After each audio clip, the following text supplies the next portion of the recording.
Good afternoon, Grindstone Church. Today is Tuesday, April the 7th. This is the Tuesday of Holy Week. If you're not sure what Holy Week is the week that's between Palm Sunday and Easter Sunday, and we are gearing up for Easter Sunday as it's just a few days away. Well, we're on episode 9 of our series called The Road to Calvary, so we're just going to get started right now.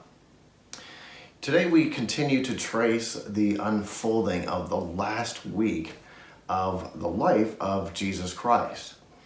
And last episode we looked at the Last Supper, which occurred during the celebration of the Passover. Well, today we pick up the story as it continues in the Gospels. Well, after the Passover meal, Jesus and his disciples went to a garden where Jesus often went to pray.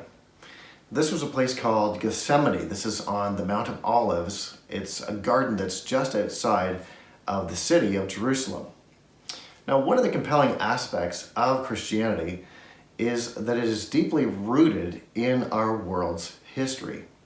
All of these events happened in real time with real people who existed, who are verifiable, in real places and in real locations. And many of these locations that are mentioned in the New Testament, they're not only verifiable, but you can actually go to them today and see them and touch them for yourself. So if you want to see that, I will leave a link in today's video description of a clip that's on YouTube that explores Jerusalem and shows specifically the Garden of Gethsemane, so you guys can check it out for yourself. So today's account of Jesus' journey into the Garden of Gethsemane picks up in Matthew's Gospel in chapter 26, verses 31 to 46. On the way, Jesus told them, "Tonight all of you will desert me, for the scriptures say, God will strike the shepherd, and the sheep of the flock will be scattered. But after I have been raised from the dead, I will go ahead of you to Galilee and meet you there." Peter declared, "Even if everyone else deserts you, I will never desert you." Jesus replied, "I tell you the truth, Peter. This very night before the rooster crows, you will deny 3 times that you even know me." "No," Peter insisted. "Even if I have to die with you, I will never deny you." And all the other disciples vowed the same. Then Jesus went with them to the olive grove called Gethsemane, and said, "Sit here while I go over there to pray."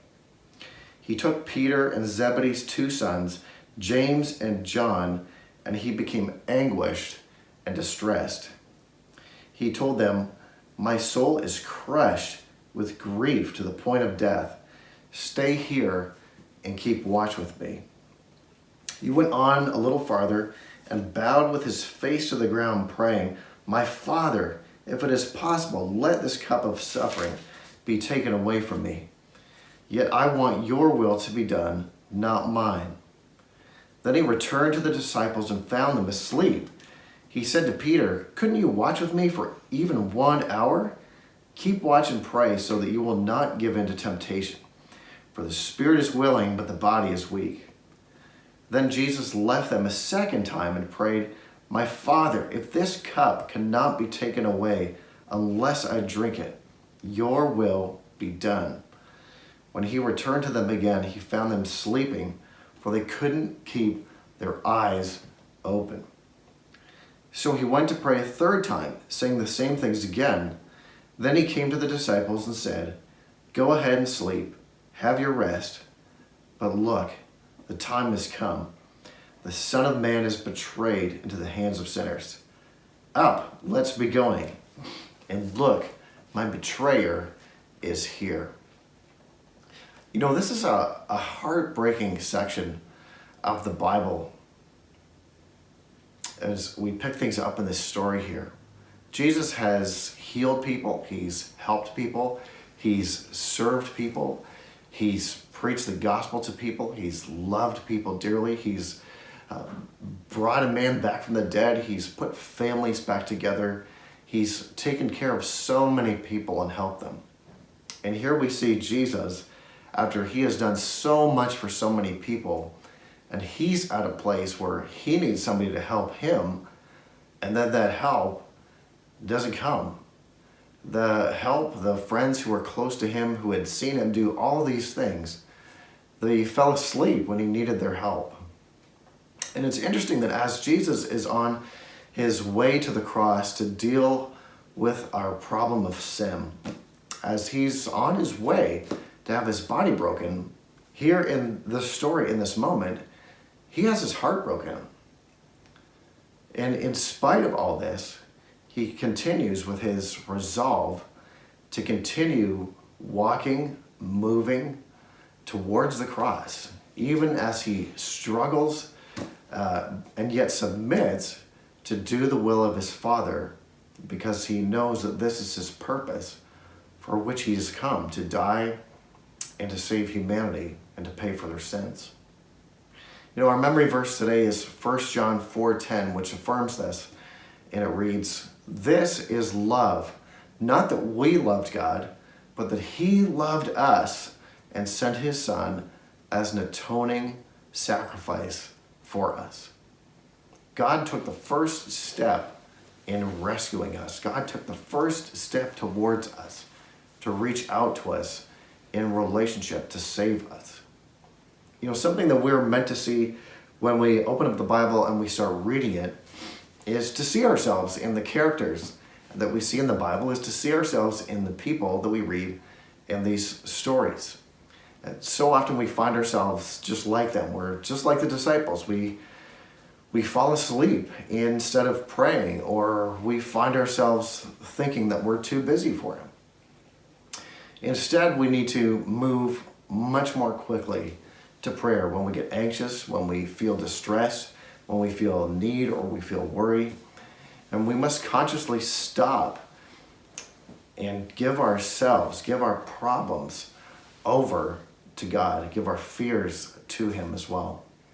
You know, throughout this entire scope of the Bible, from start to finish, we see the heart of God. He is a God who constantly invites his people, bids his people to come to him, to put their anxieties on him, their worries, their concerns, and their cares, because he is a God who loves them and cares for them. This is reflected in our kids' activity that we have today to be added to the road to Calvary. What we see here is a praying hand. Jesus went to the Garden of Gethsemane to talk to his Father in prayer. And that is the symbol that's a part of our stop on the road to Calvary today. Our song that we have for reflection marvels at the resolve of Jesus continuing to move to the cross for us. And that song is called "Jesus Paid It All." It's in the description to the video. If you guys want to watch this video, hopefully it is one that really stirs you, both with its lyrics and with the content, the beauty of it, to show you how much we all should love Jesus for everything that he's done for us. Well, this week, let's remember to take our weaknesses to God. Let's remember to take our problems to God, to take our concerns to him. So many of us have more of those concerns than we're typically used to. And yet it's important for us to remember that God is a God who calls us to come to him, to talk to him in prayer, because he cares for us. Well, please know that I'm in prayer for you guys as well too, through this past week. And it's a great joy for me to pray for you on your behalf, to take your concerns to God for you. So if I can help you out with that, please make sure that you do that. And we hope that as we keep walking on this road to Calvary together, that we're praying to this God who loves us just so much. So we hope that you have a great rest of the day, and keep praying, keep talking to God as we go through it.